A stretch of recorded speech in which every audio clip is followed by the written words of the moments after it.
Bonjour à tous. Aujourd'hui, je vais vous présenter le web client ainsi que l'inscription client et entreprise. Donc, à partir du web vitrine, on va pouvoir déjà aller créer son compte client. Donc, soit par cet onglet, soit par cet onglet en bas. Donc, je vais venir là. OK. Donc, je vais déconnecter puisque j'étais connecté. Donc, à partir de là, je vais devoir déjà, dans un premier temps, créer mon compte client ou flotte. Donc, en haut à droite, je vais cliquer sur la création. OK. À partir de là, vous tombez sur une fenêtre où vous allez pouvoir vous inscrire. Donc, si vous êtes une entreprise, vous mettez je suis un professionnel. La différence, c'est uniquement le nom de l'entreprise et l'activité. Et sur le web client, vous pourrez mettre vos collaborateurs. Donc, si je ne suis pas un professionnel, mais un client, un particulier, vous mettez ainsi. OK. Voilà. Donc, adresse mail, numéro de mobile, votre nom, votre prénom, mot de passe, confirmez le mot de passe. Indiquez, si vous avez déjà un code chauffeur préférentiel, le mettre ici et accepter les conditions générales d'utilisation et de vente. Donc surtout, n'hésitez pas à aller les lire. Surtout au niveau des conditions de retard et d'annulation qui peuvent être importantes, et il est toujours bon de lire un petit peu les conditions et de faire connaissance avec l'application RVB. OK. Donc je suis un professionnel, je ne suis pas un professionnel. OK. Donc je retourne. On va dire que j'ai créé mon compte. J'ai marqué en tout cas mon inscription qui a été validée par RVB. Donc je remets mon mail, mon mot de passe et je fais valider. À partir de là, je vais tomber sur mon tableau de bord ou mon dashboard, selon comment vous voulez le nommer. Donc ce tableau de bord est composé d'indicateurs d'activité, donc vos réservations du jour, les réservations de la semaine, les réservations du mois et les réservations annuelles, qui vous donne déjà des repères au niveau financier, combien vous avez dépensé à la journée, à la semaine, au mois, puis annuellement. Voilà. Là, ici, vous aurez votre récapitulatif de vos prochaines réservations. Ici, aucune réservation pour l'instant. OK. Là, je suis sur un compte professionnel. Donc, je l'ai mis exprès pour vous faire voir la différence. C'est que si vous n'avez pas de compte professionnel, ça veut dire entreprise, vous n'aurez pas mes collaborateurs. Là, j'ai mis un collaborateur. OK. Et là, j'ai mis aucun chauffeur préférentiel pour l'instant. Donc, quand vous mettrez le code chauffeur préférentiel, votre chauffeur préférentiel se mettra ici. OK. Donc, aucune réservation. Ma prochaine réservation, vous n'avez pas et vous avez zéro réservation. Voilà. Donc le tableau de bord, le dashboard est composé d'une barre latérale de menu qu'on va pouvoir découvrir ensemble. Alors déjà, dans un premier temps, ce qu'on va faire, on va aller paramétrage de mon compte client, tout simplement. OK. Donc paramétrage de mon compte client. Alors, toujours mettre pour les entreprises le Strecabis. OK. Donc, alors si c'est pas à jour, vous mettez mettre à jour mes informations. Et là, à partir de là, vous les remplissez. OK. L'Strecabis, vous ouvrez, il va falloir le télécharger. Et surtout, dès que vous changez une information, vous mettez à jour. Ici, c'est une sauvegarde. OK. Donc, je mets à jour, je mets mon cabis pour les entreprises, bien entendu. Alors, si vous n'êtes pas une entreprise, mais un particulier, vous n'aurez pas cet onglet ici. Là, vous pouvez ajouter une carte de paiement. Donc là, j'en ai déjà 2. Donc, vous pouvez jouer avec vos cartes de paiement ainsi. Vous pouvez les supprimer avec les corbeilles ici. Et vous pouvez ajouter une carte de paiement ici. OK.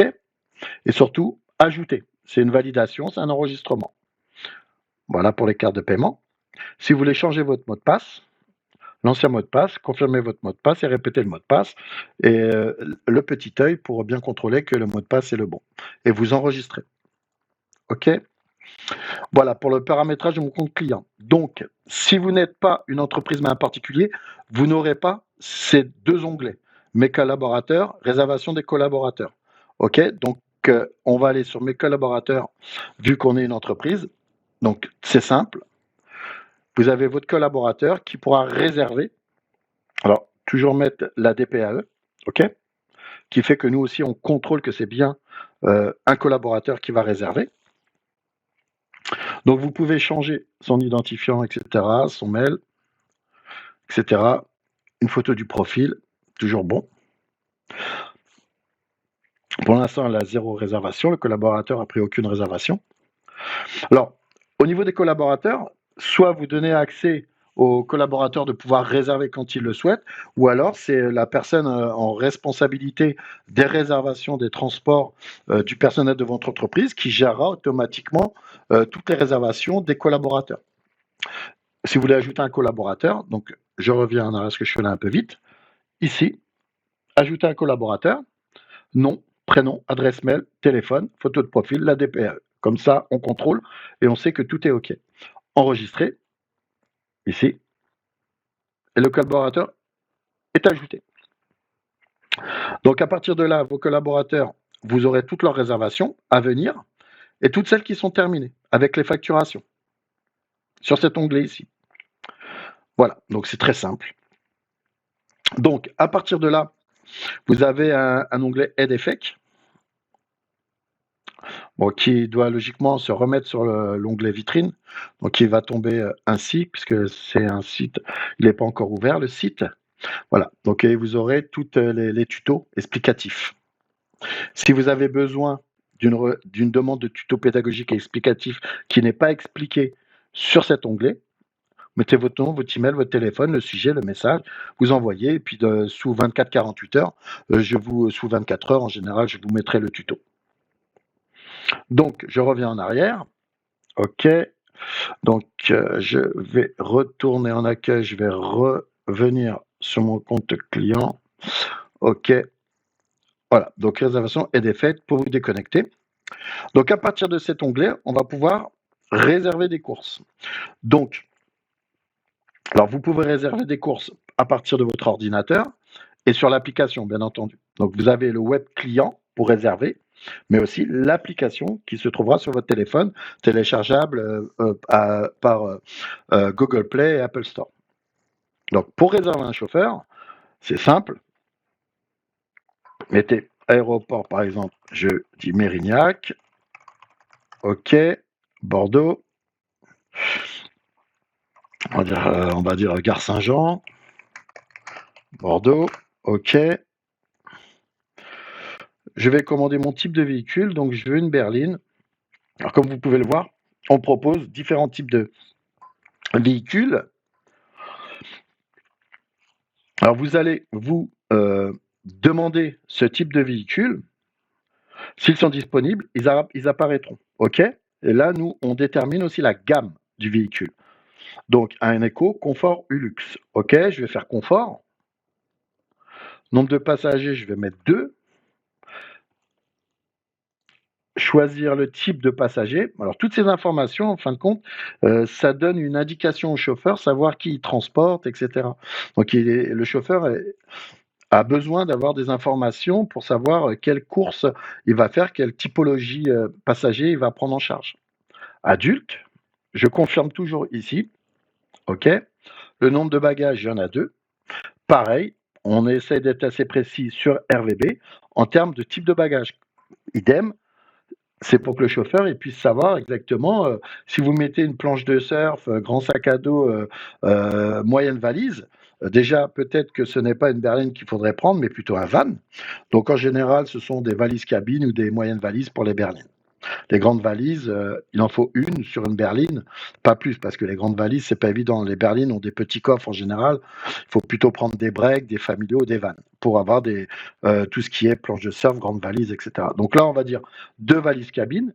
Toujours en bas, on confirme. Vous avez des options payantes. Siège isofix, réhausseur, animaux acceptés, bouteille d'eau de 33 centilitres. Alors pourquoi des options payantes chez RVB? Parce que RVB estime que le chauffeur investit dans du matériel ou dans un service comme les bouteilles d'eau et que ce n'est pas gratuit. Ce n'est pas inclus dans les courses. C'est comme quand vous êtes dans un hôtel, quand vous servez au bar, ce n'est pas gratuit. En général, c'est payant. Donc il faut savoir qu'un siège bébé isofix ou un réhausseur isofix, c'est un tarif et il est normal que le chauffeur puisse aussi se rembourser de ses frais. Donc là, une petite info, je mets n'importe quoi, hein. Je vais mettre FF 257, numéro de volume de train, qui fait que le chauffeur peut vous suivre à travers les sites de transport, aéroports et gares, par exemple. OK. Donc, si vous avez un code de remise, là, ce sera votre moyen de paiement qui se mettra automatiquement. OK. Donc là, vous voyez toutes les petites indications rouges. Regardez-les bien et lisez-les bien. Donc là, ça dit bien merci d'indiquer l'heure de prise en charge par le chauffeur et non l'heure d'arrivée de votre avion ou train. Beaucoup trop de réservations sont mises par les clients à l'heure d'arrivée de leur train ou de leur avion. Le chauffeur, lui, il ne vous prend pas en charge euh, au- à l'heure d'arrivée de votre avion, parce que vous avez, faut descendre de l'avion, faut avoir les douanes, faut prendre vos bagages, etc. Donc en général, il y a à peu près entre 30 et 45 minutes, facile. Ok, en sachant que RVB offre 30 minutes gratuites d'attente du chauffeur pour le chauffeur qui puisse vous attendre, à vous de mettre l'heure correcte de prise en charge et pas, je le répète, euh, à l'arrivée de votre avion, de votre train ou de votre autocar en gare routière. Comptez toujours au moins pour les avions 30 à 45 minutes. Hein, on sait très bien qu'il y a souvent des retards, etc. Sinon, vous serez pénalisé et le chauffeur pourra s'en aller après 30 minutes et la course vous sera facturée. Donc calculez bien ce temps de passage de douane, de récupération de valises, etc. Pour les trains et les autocars, calculez au moins 15-20 minutes à chaque fois. OK. Donc, on va mettre, alors, pareil, au niveau des réservations, si je mets le 25, par exemple, vous voyez, 25, ça va me mettre, vous pouvez réserver à l'avance pour un maximum de 6 jours. Donc, au-delà de 6 jours, il va falloir attendre. OK, donc je vais mettre le 5, donc pas plus de 6 jours. On a un délai de 6 jours au niveau des process. Donc, je mets le 504, c'est sous 6 jours, et je vais mettre l'heure. Je dirais à 22 heures, voilà, par exemple, 22 heures, OK. Et là, je vais faire confirmer la commande. Et à partir de là, je vais avoir une liste de chauffeurs qui va se mettre ici. Donc les chauffeurs favoris, les autres chauffeurs, et vous aurez, si vous avez un chauffeur préférentiel, puisque là, sur le compte, il n'y a pas de chauffeur préférentiel, vous aurez le tarif de votre chauffeur préférentiel qui se mettra ici. Donc vous, le rappel de votre réservation, c'est une berline confort de place, de bagages, à 40,86 € pour aller de l'aéroport à la gare Saint-Jean. Par contre, sur les résap, on voit que pour l'instant, on a qu'un chauffeur qui est libre.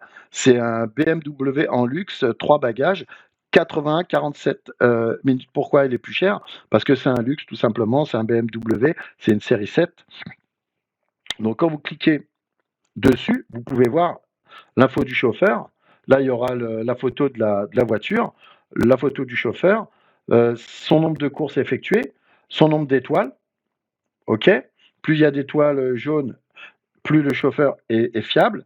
Le taux d'acceptation, on ne met pas le taux en pourcentage, on met en code couleur. Donc quand c'est vert, c'est-à-dire qu'il a un très bon taux d'acceptation. Et quand c'est vert sur le taux d'annulation, c'est-à-dire qu'il annule jamais les courses. Voilà. Donc c'est une information. Donc on fait ainsi, on se met dessus, on clique, et puis on a l'information sur le chauffeur. Donc là, en disponibilité sur RVB, sur cette course, sur réservation, sur cette date, etc. Pour l'instant, bon, c'est normal, hein, c'est une simulation, donc il n'y a pas j'ai mis en simulation que 2 chauffeurs, donc il ne correspond pas du tout au mode confort, etc. Donc, à fur et à mesure du temps que les chauffeurs s'inscriront sur l'application, vous aurez une liste de chauffeurs et sûrement qui correspondra au mode berline confort de place. Par contre, viendra toujours automatiquement, si vous avez un chauffeur préférentiel, ça tombera sur votre chauffeur préférentiel. Donc choisissez bien votre chauffeur préférentiel si vous souhaitez avoir un chauffeur préférentiel. En sachant que quand vous avez regardé ce mode de course, c'est-à-dire sur réservation, vous avez toujours la possibilité d'aller rechercher, d'aller voir avant de réserver sur cette fenêtre de course sur réservation, d'aller rechercher si, ici, vous voyez ici, rechercher votre réservation à travers les courses à vide applications de chauffeur RVB, c'est le mode low cost que l'on peut voir aussi ici.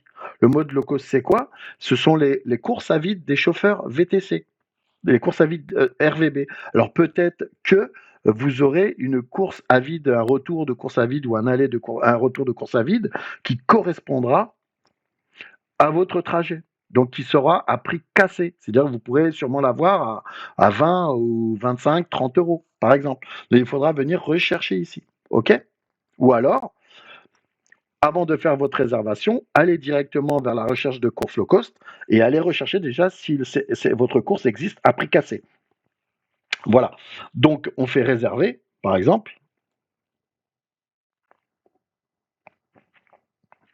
Il vous demande de réaliser l'authentification 3DS pour le paiement. OK. Donc, on fait OK. Alors, le 3DS, là, on est en simulation, hein, donc ça va pas mettre cette page-là.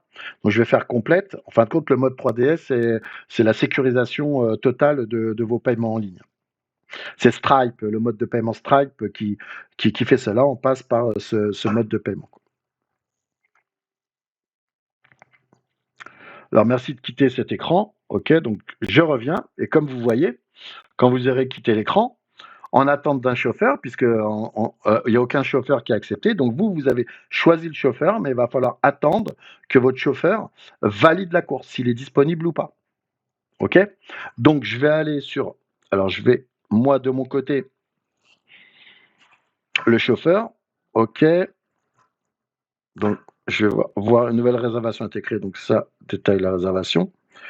Je vais l'accepter, tout simplement. Donc, attente d'un chauffeur. Pour l'instant, il n'y a que celui-là qui est disponible. OK? Puisqu'on a choisi celui-là. Donc, je vais l'accepter et vous allez accepter, refuser. OK. Donc, détail de la réservation. Donc, là, ce qu'on va faire, on va aller voir sur mes réservations de course s'il y a un chauffeur. Alors, quand un chauffeur va vous accepter, vous allez recevoir un email, hein, bien entendu. Donc, à venir terminé. Donc, à venir, vous voyez, mon chauffeur a accepté. Je viens de l'accepter, moi, en parallèle sur l'application. Ça fait accepter, tout simplement. Et quand vous faites le tableau de bord, vous la retrouvez ici, le détail de la réservation, avec le chauffeur, BM, hybride, etc. Le lieu, vous pouvez annuler la réservation. Donc, attention aux conditions d'annulation et de retard. Comme je vous ai dit, allez bien voir les conditions générales de vente et d'utilisation. Il y a des pénalités quand on fait une annulation qui est trop proche de la date. Donc, mes réservations de courses, on est là. Et quand vous avez vos courses, ça c'est à venir. OK. Et quand vous avez vos courses terminées, elles se trouvent ici avec la facture de la réservation, la facture des frais d'attente si vous avez du retard, beaucoup trop de retard, et la facture du pourboire si vous voulez mettre un pourboire en fin de course. Au niveau du process, vous aurez la possibilité de mettre un pourboire à votre chauffeur si vous le souhaitez. Voilà, facture de la réservation, comme vous voyez. Alors, quand c'est annulé, c'est marqué bien en rouge. Donc, c'est assez bien fait. Ainsi, vous pouvez avoir tout l'historique. Voilà. Donc les collaborateurs, pour l'instant, 0 réservation, puisque la recherche de course, mes réservations, OK. Voilà. OK pour les courses. Donc, et pour la recherche de course low cost, même principe. On va sur l'onglet recherche de course low cost. Alors, vous mettez la prise en charge, la destination, la date, et un départ entre telle heure et telle heure, par exemple. OK? Un départ entre, on va dire, 15h et 18h. Si vous avez une largesse de temps, vous faites rechercher. Et si vous avez une course qui correspond à un retour à vide des chauffeurs VTC RVB, elles se trouveront ici. OK? Et ça rentrera dans un process de course normal. Bon, donc n'hésitez pas à m'envoyer un message sur le site vitrine au niveau des tutos aide EFEC. Si vous n'avez pas bien compris une explication ou un mode de course, pardon, puisque ça c'est hop. Donc aide EFEC, c'est ici sur le site vitrine. Et en bas, vous m'envoyez une demande de tuto pédagogique et je vous ferai une demande de tuto pédagogique. S'il faut même, je vous téléphonerai, je vous enverrai un email, mais je mettrai le tuto dans cette partie-là. Voilà. Donc, j'espère que j'ai été assez clair. Je reviens à mon tableau de bord. J'ai ma course réservée. Voilà. Et pour enclencher le process de course, vous allez sur votre application, et c'est l'application en finalité qui prend le relais pour le process de course. En sachant que toute cette démarche qu'on vient de faire, vous pouvez la retrouver aussi sur l'application RVB, sur votre téléphone. Je ferai un tuto spécifique par rapport à tout ce qu'on vient de voir, mais sur l'application. Ça veut dire expliquer euh, la barre de menu, le dashboard de l'application, etc., etc. Donc n'hésitez pas à aller voir les tutos si vous ne comprenez pas bien l'application. Voilà, je vous remercie, puis rendez-vous au prochain tuto.